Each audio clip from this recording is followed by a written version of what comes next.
Hey guys, welcome back to the Postie bike build for Make-A-Wish Foundation. We're going to get into the painting. I've got the frame prepped over here, we'll get to that in a second. Just quickly wanted to run through some of the stuff that I use. As I mentioned in the previous video, we're going to be using stuff from Bunnings or any hardware store that everyone can get. So firstly, you want to get some degreaser, get all the grease, grime. If you've done a Postie build before, you might notice there's elastic bands stuck to everything from the when they've been used as actual post bikes. So clean it all off, get it as clean as you can. I normally then use some all-purpose thinners and wipe that over with a rag and get it nice and clean. Don't go too crazy because it will take the paint off. It's quite strong. It will soften the paint, so then I let it dry or just sort of evaporate off until the paint hardens again, and then I'll start sanding.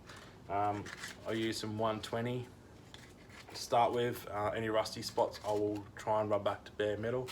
If I can't quite get it back to bare metal, I will use a rust converter and wipe that on. When I do that, I basically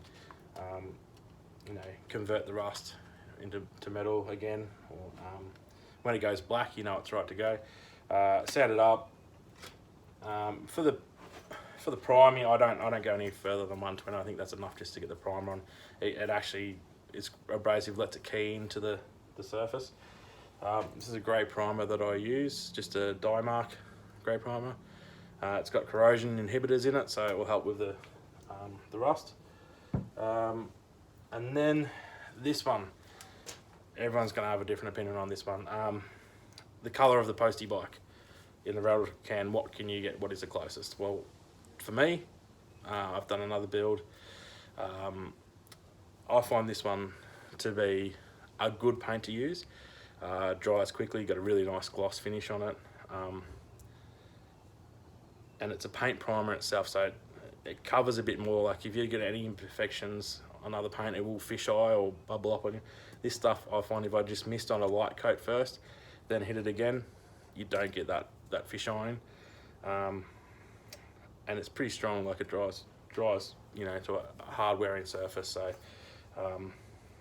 it's the 2-time rust aluminum, I think you could say I pronounce that. It does plastic as well. So I've actually painted plastics with this, from just sanding them back and paint them with this, no primer. And they hold up well. There's, I've spilt fuel all over them, I've done whatever, and they're still fine. So I rate this stuff. It's gloss apple red is the colour that I find. What I base it on is I try and match it to some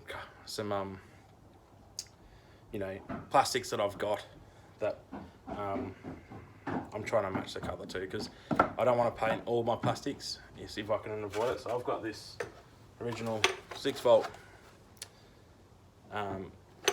battery cover, battery box. That is the closest paint I can find to this when I paint it on. I'll show you in a second. I'll match it up with this. A section I did on the test section I did on the frame. For me, it's closest to this. If I'm going to put this back on, just polish it up and put it back on, I'm going to be that close that you won't notice it. This is that's one of the plastics that I painted with it. It's stuck to the wall, I can't take it off. But yeah, it comes up well. I think it's good stuff. So, all right, I'll get onto the frame. Okay, so this is the frame. Just want to quickly mention, I use these guys occasionally too. These guys, this sort of guy, just for stripping it back fairly quickly. I had some rust through here that I just stripped it back. This isn't sanded ready to go. I did a test section here on the undercoats and the top coats, just to make sure that I wasn't going to give you any wrong advice, and they all do work together.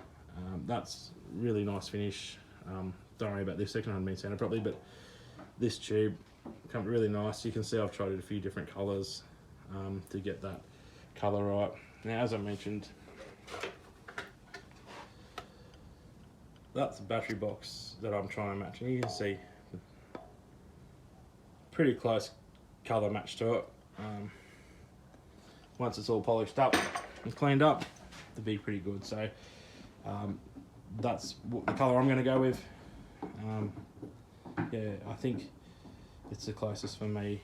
Here's another colour I tried. It didn't actually get a nice gloss to it, this stuff, and it was a bit white, you know, a bit more white in the red than up here. So the frame, basically, as I mentioned, go over, get any rusty bits, take it back. Still got a bit more to go through here.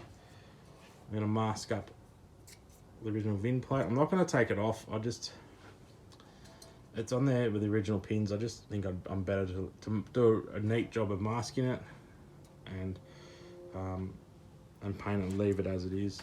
I mask up these mounts for the shocks just to do that. I'll probably take these bolts out and polish them up and put them back in, or paint the heads of the bolts just to make that look a bit more original, just like it hasn't been sprayed with a can that it's to be done properly. Although I've got my little helper in again. He's just checking it out. It's good. Okay. Yeah. So that's it. I've got the swing arm and headset and stuff here that I need to prepare and paint. Basically, for all the parts, it's the same process for all the painting. What I'll do is when I get this prepped up, ready for paint, I'll just do a little quick one of me spraying the primer on, and then I'll wait and, you know, do the actual spraying together in another video, just so that they don't go for too long. Hope that helps. I hope you helps you with the gear that you need to get started. Yeah, thanks for watching. We'll see you on the next one.